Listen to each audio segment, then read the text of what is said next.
Combat Sense Knife Defense. I'm Daniel Verkirk, your host and instructor. If you wish to get involved in other ways or view some of our past episodes, you're welcome to visit us online at www.combatsense.tv.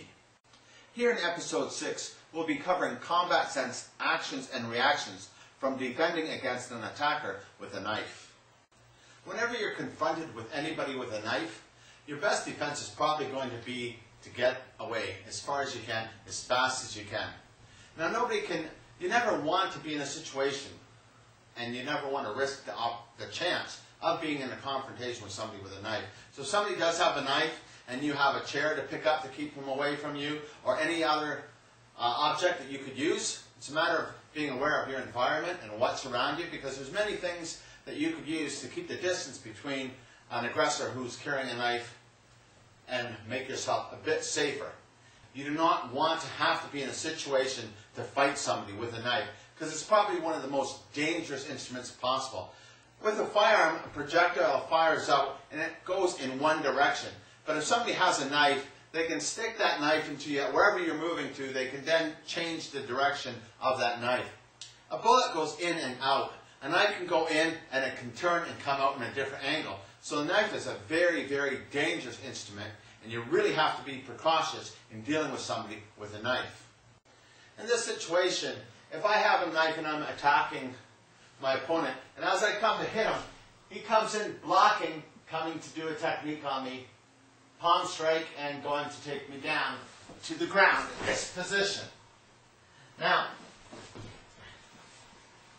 the problem with that is, if I come to stab him and he hits me and I go to fall down, I'm taking the knife with me. And when the knife comes with me, it might stick him. And it's not that it might stick him, it will. Because really, if I'm coming to get him and he moves this position, I'm going to probably come to stab him right away. Because he's not controlling the weapon. I come to get him, he comes here. He can't control. If he's pushing me this way and I'm coming this way, he can't stop this arm from going with the rest of my body. Whether I'm coming this way or coming this way, it doesn't really matter. It's going to happen naturally, and you'll probably get stabbed. Another situation, I come to stab my opponent, and he goes into this position and he takes my weapon away, controlling it from this angle here. Now, what's wrong with this situation is, if I'm coming to stab him and he's doing this, again, I'm going to probably fall down. I'm still controlling my blade. Now, if I stick my blade into his groin or inside the back of his legs, cutting his tendons, or turning my wrist this way, cutting him, all of the above, it's not going to be good for him. So the mistake he's making is he's not really controlling the weapon. So you really have to be aware of this. Another situation, I may come to slash my opponent from this position. He comes in to block me, going to do a technique where he might knock me down or something. Again, he's not controlling the blade. The blade is connected to my wrist. My wrist has a lot of mobility. Now if I come to slash my opponent and he comes in blocking me, hitting me, I'm going to go with that hit probably. And if I go with that hit, I'm slicing his neck. Everything he does, he thinks he's defending himself. Actually, these things are probably going to get you killed on the streets from somebody who has a weapon. Because if somebody has a weapon, they don't want to give it up. And you really have to know how to control the weapon. And if you don't have that skill and ability, you're probably going to be seriously injured.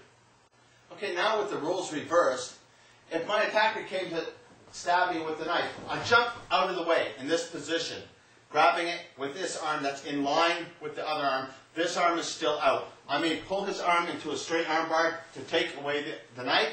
If I intercepted his arm and he was pulling it back, I'd make it come back towards him. And as he falls, he just might cut his own throat. Now as he comes back up here, a few things that you have to be aware of. If he came to attack me and I moved out and I grabbed onto this, he can walk around with his body in this position and the knife would be able to cut my arm. So that's one of the reasons why when he came to stab me, that I moved out and intercepted with this arm. Because where my body is, I still have the control from this side. If this arm is holding on to him, I don't have control from this side. It's very important to know. The number one thing is get your body out of the way. As he comes to stab me, I shoot my body out of the way as fast as I can, right into the straight arm bar. If he pulled me back before I could pull him into the straight arm bar, he might be coming to punch me, and then again, I have to move his own arm with mine to block and prevent that from happening as I take him down to this position. If I wanted to then pop his arm, make him let go, I may not make him let go. I may keep the blade tight in his own hand and stab him, depending on the situation and how life-threatening I may be in. Now, in this position here, your opponent comes to slash you. And as he's coming to slash me, again, I'm moving out of the way. As I move out of the way, I intercept his hand. But I don't intercept his hand here because he still has a lot of rotation with his wrist. So when I grab his hand, I grab him in this grab here, which is then allowing me to control what's happening. If he's coming to punch me, this is coming back up across again. If he's not coming to punch me, I might have been pulling him down. If his arm was pulling him back, again, I would take him down. So it all depends on the resistance of the attacker. You're not really trying to make somebody do something, because as I go to take him, it'd be nice. I could just take him and pop his arm off my chest, hyperextending his elbow as I pull in here, preventing him from coming around, saving his arm. If he did pull his knife back, he might get his own knife back inside him, because if I'm pulling it and he's pulling it back, and then all of a sudden I let that resistance go, he's probably going to get it. But I've got to be most aware of this other hand, because if somebody really wants to fight you, they're going to be going nuts.